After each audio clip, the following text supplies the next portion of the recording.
காணும் பொங்கல் எங்கள் ஊரில் ரொம்ப சிறப்பாக இருக்கும். நம்ம ஊரில் பிறந்த பெண்கள் வந்து எல்லோரும் கண்டிப்பாக எங்கள் ஊருக்கு வந்துடுவாங்க.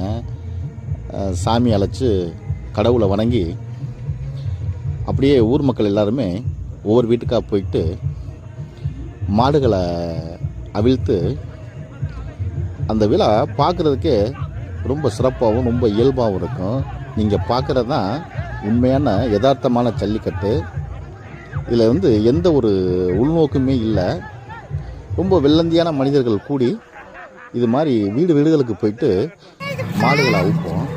அது பார்க்குறதுக்கு அவ்வளோ நிறைவாகவும் சந்தோஷமாகவும் இருக்கும். சிறுவர்கள் பெரியவர்கள் வரை வந்து இந்த விழாக்களில் கண்டிப்பாக கலந்துக்கிட்டு சிறப்பிப்பாங்க. பிறகு போட்டிகள் நடைபெறும். அந்த நாள் முழுவதுமே ரொம்ப நிறைவாக இருக்கும் எங்கள் எல்லாருக்குமே.